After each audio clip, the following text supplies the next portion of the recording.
I'm Bald and Harry. And I am Richard. I wasn't ready for that. Gotcha. Yep. Still dead decks. Dead decks. Yeah, buddy. All right, buddy. Yeah. Welcome, all you 0.3 people. Yeah. And 0.2 now? Yep. 0.1. And now 0.1. And you're gone. Man, gone. That's just us now. Finally, we say whatever the fuck we want. Yeah. All right. You're both not Harry and Harry. Yep. All at the same time. And I am both a big fat Richard and still pretty much a big fat Richard. Yeah, I just mentioned it a couple of seconds ago. I'm very autistic. Yeah, buddy. Yeah, buddy. Splashing liquor on myself. Yeah, well, you might be a little autistic too. All right, what are we talking about today, buddy? You keep fucking me up. Hyborian Gates. Finally. We talk about every damn video. Yep, we mentioned this game. I'd say, 48 out of 50 videos we've done. Yeah, it comes up in some capacity. This will be, just about every video. Anyway, this is our official discussion. Something. Semi-official discussion. Yeah. Early mid-level. We've handled this game a lot. Talked about it off camera a lot. Talked about it on camera a lot. It's one of our cult favorites in the old dead deck arsenal. And we've got quite a bit of stuff back here, and it's one of those turds that floats to the top. Yeah. It never gets too far down, and it never flushes ever. I've got about 3,000 of those turds back there. Yeah, and you can still get those turds cheap all day long. Right now, they're very plentiful. Yeah. So. Yep. I'm sure we had that point on here somewhere, and I skipped way ahead, but that's fine. Yeah, whatever. Yeah. They're fucking everywhere, and they're cheap. When we get to that point, I'll read it again. Yeah. And then remember that we already said it, and then just be awkward and shit. Sure. So, this was made by Cards that later became Pinnacle, and then they either became Score or gobbled up Score, or... I think they gobbled up Score. Or Score owned Pinnacle. Or... Because Score was around in the early 90s. They broke on the scene in 89, I believe. But pointing out that primarily a card manufacturer in the 90s merged and morphed into something else, but that's not even... they all did. So. Yeah. Now there's only... Well, about to be none. But Topps is the only one that didn't change hands that I'm aware of. Yeah, and Topps lost its license with baseball, and... That's recent. They just got hosed. Yeah. It's all about to be Fanatics. For all you people that give a fuck about sports, which is nobody watching this channel. Yeah. Anyway, back on track. Yeah. Hyborian Gates. Yeah, so it came out in 95. The glut of the CCG market. A good God glut. Like, holy Lord, how they go from making 5 of these in a year to 45. Yeah. And even the Bible, I was reading the Bible the other day, and the Bible laid out that, and there was so much to put on the shelves that all of it started going to the discount bin. And so people expected these card prices, when the new games come out, to be the price they were in the discount bin, because that's where everything was. Yeah. So any new game that came out was almost immediately deemed not worthy of the price tag. So, which helps, keep that negative feedback loop going. No hobby shop or retailer anywhere is going to stock 40 games. You can't. I don't even know if they'd stock 2 back then. Shit was just starting up. So. And at the same time, a lot of these places, at least in our area, they dealt with sports cards too. We had one shop here locally that was all, trading card. Mainly it's Magic. Primarily, I think. A little bit of Warhammer, but basically Legend of the Five Rings. But the card shop in town, the one I'm thinking of, they had Magic and stuff too, but they had sports cards mainly. And this was the time when sports cards were like, let's see how much shit we can print too. And that's when the boom really started. No, they've been overprinting the stuff, but there's only like 3 sets then. Yeah.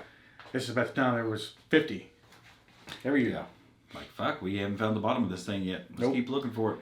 Those poor printers just never stopped for 10 years straight. Yeah. So, the property around Hyborian Gates, air quotes, if there is a property, the name come from Robert E. Howard. He's author. He's Arthur. He created Conan the Barbarian, not the talk show host. He didn't create him. He might have. Could have. I don't know for sure. That phrase came from him. Hyboria came from him, and the idea of planes and dimensions, and Atlanteans even, one of the factions and different things. So he was big in mythology and taking existing mythology and combining it together for the universe for Conan. So that's where that came from. I don't know if they had permission to use that or not. But really, they just stole the phrase. Yeah, and then printed the fuck out of it. Man, did they ever print the fuck out of it. And there was a lot of cards to print, because how many are in the set? 450. That's a lot of goddamn cards for a set back then.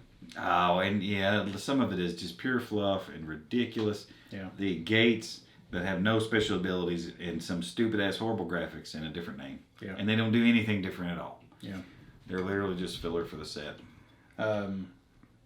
They did have a couple of, well, I guess you'd call them chase cards nowadays. Back then, one was a redemption for an actual piece of art, which, all the art in the set was based off of two artists, Boris Vallejo, got it right, and Julie Bell, big buff people. Yeah. Who drew big buff people. Mm-hmm. And then the artwork came from everywhere, from books to CD covers. It's almost all commercial art. Yeah. Yeah, been printed on something. Yeah. Some of it was even clothing ads, for God's sake. And a lot of the cards were the same artwork, just zoomed in different places. Yeah. It was really, sloppily made. The whole thing was very sloppy from beginning to end. If you ever get a chance, just go take a rule book, go in the back and read the people's names who did this, and then see if you can find them and just ask them, what the hell happened? How did y'all get to this point? Honestly, I would love to see a documentary made about Hyborian Gates and how it came to be and how from beginning to end. I'd even pay money to see that. Maybe we'll no, we won't. We can make one? Yeah, right. Maybe. Be 3 minutes long. That's a long time. Man. My best guess has been it was a board meeting where some big dog in a suit said something to the effect of, shit, these things make money? Make us one by Monday. Yeah. And so I was like, oh, Jesus Christ. Well, they'd already had the license to at least Julie Bell because they'd already printed art cards for her.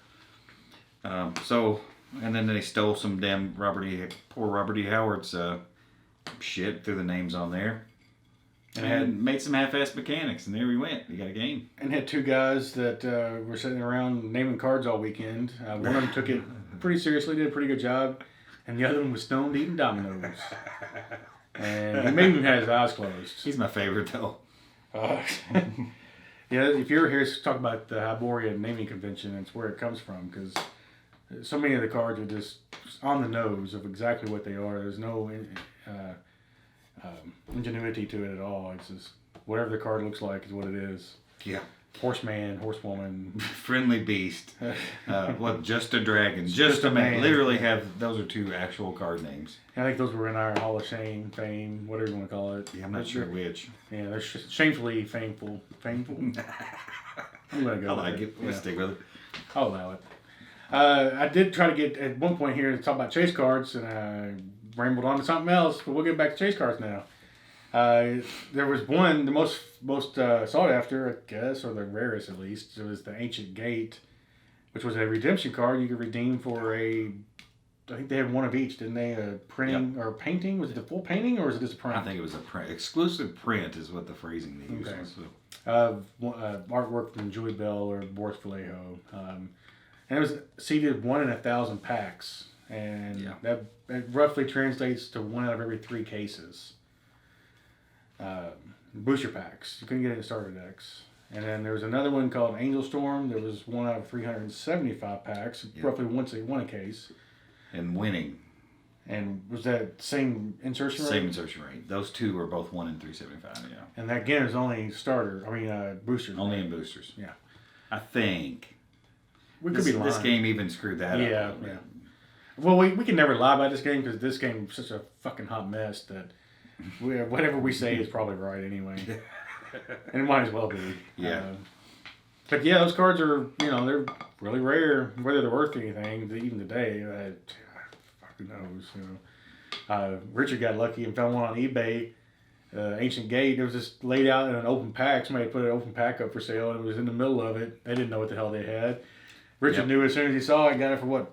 $8. $8 shipped from Canada? From Canada. Man. All the way to Abu Dhabi. Abu Dhabi. Man. Cheap shipping rates these days. It's pretty phenomenal. Yeah, that was one of those giddy moments of like, holy shit, that looks real. That is real. I'm buying that. Yeah, and we bought a big haul of cards a while back, and off camera, for I don't think we'd even started this yet, the YouTube stuff. We just cracked a few packs off camera, and he pulled the fucking Angel Storm out of one of the packs. So we have 2 of the 3 chase cards, and collectively opened. Well, you've opened exclusively. I don't think I've opened any Hyborian Gates of my own. Yeah, We have some shared stuff, but what, 2-3 boxes worth? Me, yeah, it's more like 5, Still 6, something. Still beating the shit out of the case rates. Yeah. Oh yeah. But we just need one more, and I don't know if we have any. I don't think we have any sealed left. So I have it. you have that card? Mm-hmm. Oh, well, he's got all 3 of them then. Yep, I sure do. Well, how about that? So I got a factory set not too long ago that actually included those. No, well, never mind. It didn't include the redemption, but it included the one 375. So yeah, I have that one too. Cool. So what else do we need to talk about this game? Let's see. Well, so everything about this game, like I said, rushed. It was like, get this shit done. Come on, let's make money. Let's go. Yeah. The worst rules that I've seen anywhere in terms of how they are written and the consistency and I mean, there's literally typos in the rule book. There's typos on cards. And contradictory cards, where they say Contradictory rules. Yeah. I mean, the cards that state some kind of a mechanic, and they name it 3 different ways on different cards. Oh yeah, like fucking 8 ways. Asgard vehicles is an attachment, and a lot of them will allow you to transport, and none of them say that the same way. Like they didn't even review the shit. There was no attempt at even cleaning up the verbiage. Nothing. And judging by what we've seen on eBay, there's one seller in particular that has cases of this stuff, either starters or boosters, and the last I looked, they have around 200 sold cases, not boxes, cases. So it's 10 apiece. And they still have boatloads that you could buy. So right now, I mean, you can literally get a case shipped to Abu Dhabi for $78, less than $100. We'll say that. It's around 100, yeah. Last time I saw it creeped up, but then it gets discounted. So. Yeah, he constantly puts them on sale. So most times you can find them around $100 for an entire case. So $10 a box, shipped to your door in Abu Dhabi. Yeah. And if you want to spend $100, that same seller's got a cool deal I like with 3 booster boxes and like 6 starter decks, $30-$40. Yeah. So I actually bought one of those. Sat and opened the shit out of it. And just I mean, if you like going to a movie and watching shit on a big screen, to me this is more fun. And if you're taking more than 2 people, it'll be about the same price to open 5 boxes of cards. Yeah. And just the entertainment value of looking at the names that's good enough. Yeah, they're dirt cheap. Yeah, so I don't, they literally had to have the printers just running 24/7 for a couple weeks. Because I've yet to come across a game doing what we're doing where there's the supply out there like this is this long past it being printed. And to have only one set on top of that. There's only one set of this shit. Yeah. And it's just everywhere. Yeah. Yeah, they went wild on this one. And to me, it kind of adds to its cult status too. It's just everywhere. It's pervasive, if nothing else. Yep, this was the game that got me back into card games, actually. I found it at a used store. A sealed box for real cheap. I've never heard of this shit. Yeah. Sounds like magic something, For $10, I'll buy a box and see what it looks like. And way before we started this YouTube shit, I remember sitting over here and us just laughing at the card names. It was just hilarious. It makes me laugh every time I think about it. Yeah, just a man. And the modern man. Excuse me. Wearing a 1980s jacket. Yeah. Members only jacket, yeah. Yeah. So, overall thoughts on this thing. Well, I have said multiple times, I'm determined to like it. I don't know why. That whole obscurity fetish of mine is part of the reason. It's, Even though it's not very obscure at all. Well, yeah, I guess it's more that it's obtuse. So many people give it poor reviews. I'm like, damn it, I'm going to find a way to get something useful out of this cheap game that everybody talks shit about. And this is one of the ones that Richard's rewriting the rules for. And in this case, we may literally have to rewrite rules to make it work. Because They just don't. A lot of it just doesn't make sense. We've played I guess it's one game technically, and it was a dumpster fire. This game, you have to rewrite the rules just to play it. Yeah. Because of the contradictions, more than one. Yeah, the ambiguity. I can't say it. Ambiguity section. There you go. Got there. It's gonna be long. And this is huge. Maybe multiple pages of ambiguities, and then some just outright contradictions. It's just a mess. Yeah. But the artwork is good. They were good artists. I like them both. The cards look great. I like that the artwork takes up the card. Yeah. And I think the central mechanic is cool. I think there's something to be gained from it. The central mechanic does. Yeah, I think it's a cool idea. We didn't mention the power level. I don't believe. I mean, do we have that written down somewhere where we're supposed to talk about it? Yeah, I think we skipped over it. That was on here somewhere. Yeah. If it wasn't, we mentioned it earlier. Anyway, the power level on these cards is outrageous. It's pretty much ultra rare or nothing from what we've seen. Just because the resource cost to cast a lot of this stuff or to move it around, put it in play, get it to your gates, technically is what you'd be doing. It's so cheap for the ultra rare cards, which are extremely powerful, versus your common cards, which are even rares that do the same thing, that there's no reason. And there's not a card restriction, is there? Yeah, there actually is. There is? Okay. That's the one thing that changes that a little. You can only have 2 copies of any given card in your deck. So. Okay.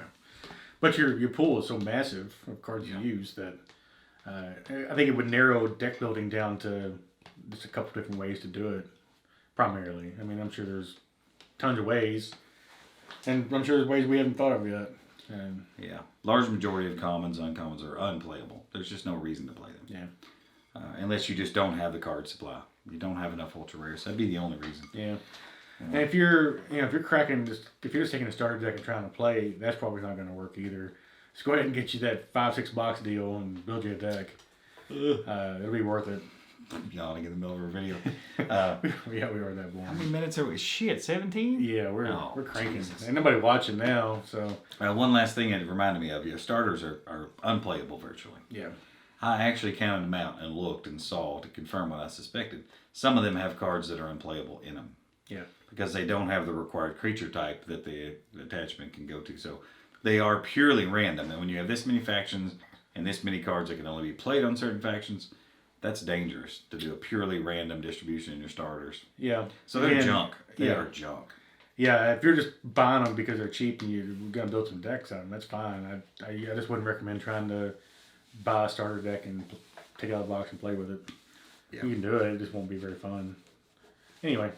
Yeah, we talked too long. Yeah, we talked a long time about this. We really didn't hammer on mechanics as much as we wanted to. No. But we'll make another video about Hyborian Gates because it definitely deserves at least 2.